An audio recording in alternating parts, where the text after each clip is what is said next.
Hey everybody, this is your Digital Super Saiyan 3, back here with another video, and this time around I'm going to be doing the review of Rugrats in Paris. So after the success of the 1998 original movie, 2 years later, we got the sequel, Rugrats in Paris. This time, the babies hit the City of Lights. So now, this is Rugrats in Paris. So the movie starts off with an homage to The Godfather. That's right. This movie starts off with an homage to The Godfather, as Angelica, who happened to watch a scene from The Godfather, is basically unleashing her inner Marlon Brando. Yes, that's right. She's doing her best impression of Marlon Brando's Don Vito Corleone from The Godfather. Since this is an homage to The Godfather, and Tommy and Dill are in The Godfather's office and asking for a new binky for Dill after an incident at the playground happened where Dill had his binky buried in the sand. And Angelica says, "You want me to get you a new binky?" It was a really funny line by Angelica and this homage to The Godfather.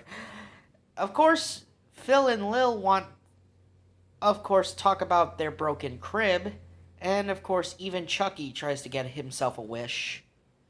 Oh yeah, and this is all taking place during a wedding, and not just anyone's wedding, Grandpa Lou's wedding. And the DJ for the wedding is voiced by the late, great Casey Kasem. That's right.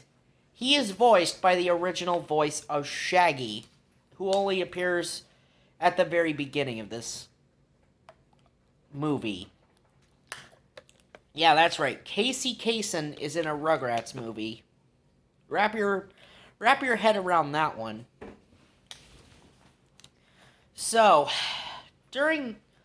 while all the moms are dancing with their children, you see Chucky get left out because this is also for the fact that he lost his mother to freaking cancer.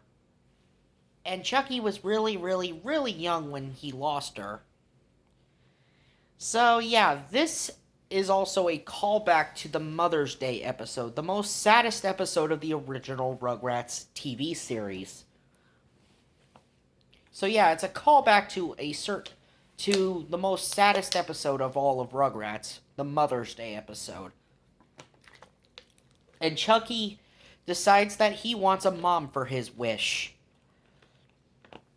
And soon, Chucky and Chaz go home, and Chaz goes over the old pictures of his former wife. And while Chucky nods off, he says, "We could definitely use a mommy's touch around here." So we cut to Paris, France, where rehearsal for a big Reptar musical was happening. And of course, we also meet the villain of our movie, Coco LaBouche, voiced by Susan Sarandon, and her assistant Jean-Claude, voiced by John Lithgow, who would, a year later, voice Lord Farquaad in Shrek. Yes, that's right. John Lithgow was in Rugrats in Paris, and then a year later, he would be in Shrek. Wow. He would be a sidekick in a Rugrats. He would be like the secondary antagonist for a Rugrats movie.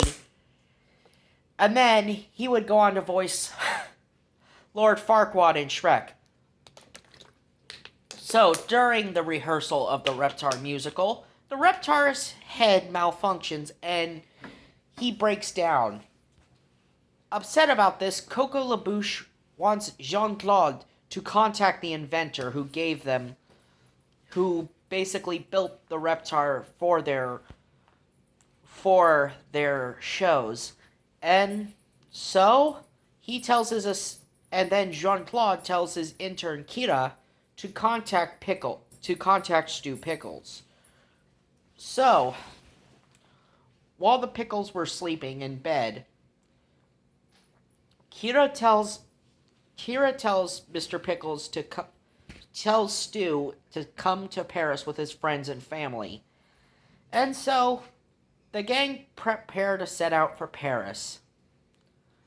Of course, we get a hijinks montage of the babies fumbling around the airport. And then, of course, they do the same thing on the flight all the way over there. Even getting Angelica kicked out of first class. So, while on the flight there, a sad song plays, just talking about Chucky's inner pain, about how he wants a mom who loves him forever. It's a really sad scene, and definitely ties into the emotional aspect of Chucky. So, the gang soon arrive in Paris, and they are greeted by a guy in a Reptar bus, taking them to Yoto Reptar Land, since most of the scenery in the movie is taking place in the theme park. Sure, we get shots of other parts of Paris, like the Eiffel Tower, the Arc de Triomphe, and yes, I am aware of Notre Dame itself. So, the gang arrives at Euro Reptar Land, and Chaz, along with Stu, goes to meet Coco, along with the babies, since everyone else stayed behind.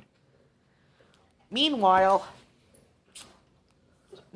Spike spots a poodle being chased by a dog catcher, so Spike starts running off, and then the song Who Let the Dogs Out by Baha Men starts playing. Yes, that's right. I actually was aware that Who Let the Dogs Out actually premiered in 2000 in this particular movie. Yes, it originally came from this freaking movie. Yes, Who Let the Dogs Out came from Rugrats in Paris. That's a lot to stomach in this movie. So, while going to meet Coco, the babies sort of wreck her, start destroying her koi pond. And then Coco says, Jean-Claude, I need you to do something. And then Jean-Claude tells Kira to take the babies away. And then Coco starts chewing out Stu about fixing up that Reptar. And afterwards, Coco then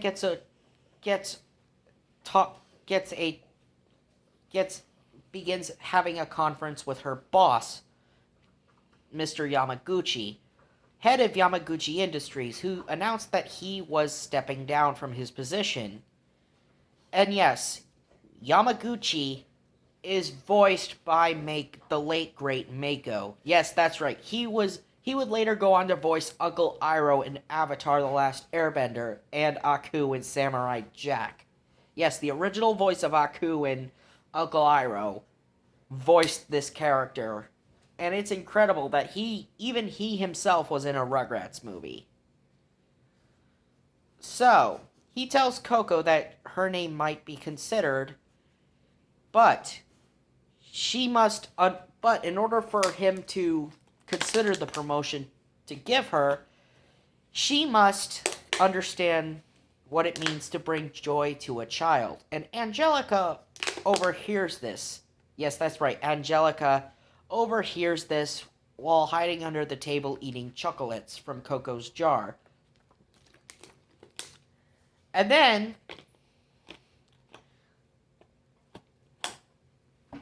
Jean-Claude catches Angelica. And then Angelica says, wait, I could be of some use to you. And Coco's like, tick-tock, tell me something good. And then she says, I know where you can find a weak little man and a brat of his own. Basically, she tells Coco all about Chaz and Chucky. And so Coco decides to hatch a scheme to pretend to marry Chaz and Chucky just for a promotion. Now, Coco LaBouche is someone who just does not like kids. She despises children. And that is evident in her character throughout this entire movie. So, that night, the gang starts eating at a sushi restaurant in the middle of the park. And of course, we get some karaoke done by 3 sumo guys that are voiced by Tim Curry, Kevin Michael Richardson, and Billy West. That's right, Kevin Michael Richardson, Billy West, and yes, even freaking Tim Curry, who was in the last movie, appears in this movie. This time he gets a much smaller role than last time. Yeah, this time around, instead of being Rex Pester, he's now a singing sumo guy. And of course, Angelica starts singing on stage with them. Of course, enter Coco as she starts interacting with Chaz and asks Chaz out on a date. And of course, we also meet the introduction to Kimmy, the daughter of Kira, as Kira and Kimmy come into the restaurant. And Coco tells Kira, I'll take good care of your daughter, as Kira is joining the gang, as Kimmy is joining the gang tomorrow as they go around the park. So, the gang begin to hit up the park, and Chaz is watching the rest of the kids. As the kids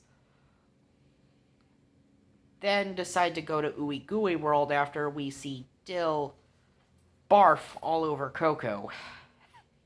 Yeah, Dill barfs all over Coco after Kira suggests Ooey Gooey World to Coco as she's communicating to Coco through a earpiece in her earrings. So, the kids along with Chaz and Coco go to Ooey Gooey World. And of course the kids sneak off to go see the princess, who lives in a castle. Of course, it's not a real princess, it's an animatronic, but Chucky says he wants the princess to be his mom, so he wants to go see the princess.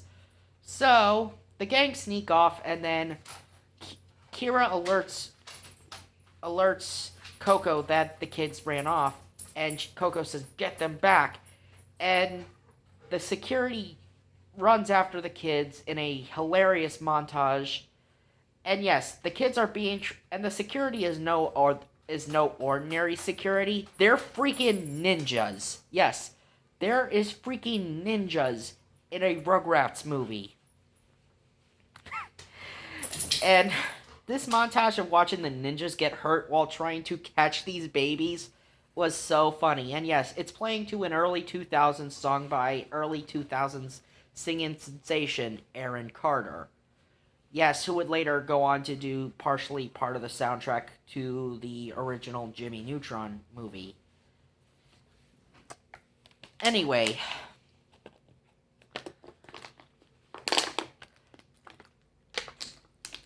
the kids make it to the castle, and right as the robot animatronic princess goes inside, Chucky decides to try to run after the princess. But before Chucky can muster up the courage, the ninjas catch up with the babies and take them back to Ooey Gooey World. So,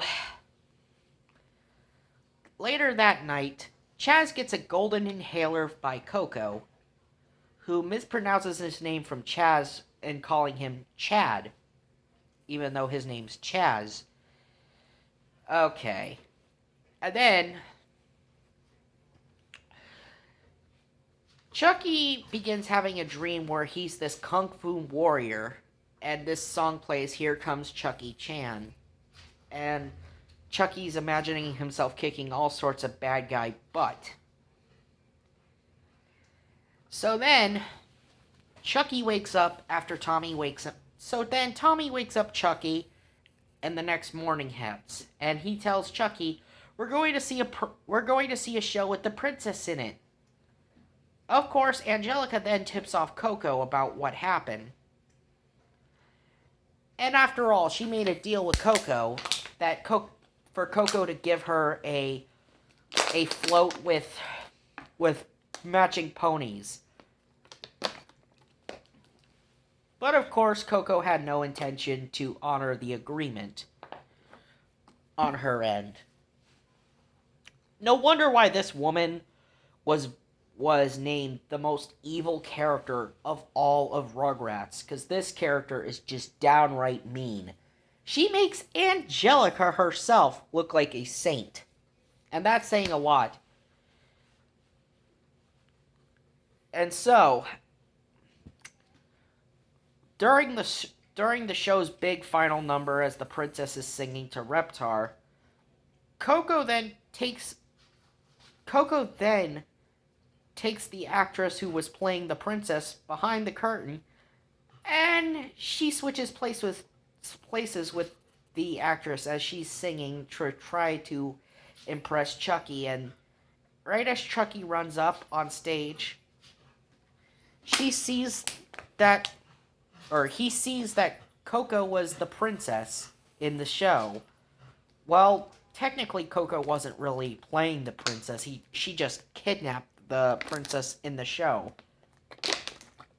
And her and Chucky begin fighting over Chucky's bear. So, the next day, the gang, or Chaz is about to get married. So, Chaz is about to get married to Coco. And so, right as the gang was heading off to the hotel, Coco, while she was getting ready, sees the kids' dirty faces messing around a service cart. And she tells Jean-Claude to take them away. And of course, include Angelica in that as well, especially since Coco herself, like I said, was never planning to honor the agreement that her and Angelica made in the movie.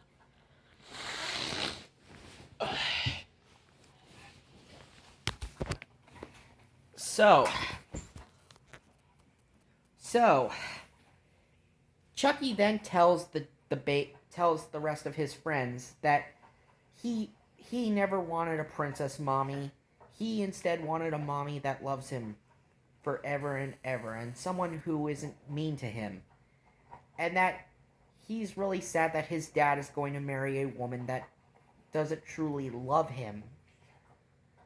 And Angelica sort of confesses this to the babies. Yes, I helped that woman trick Mr. Chucky's dad into marrying her. So, yeah, she helped Coco. And Tommy says this to Angelica. "That's one of the worst things you ever done, Angelica."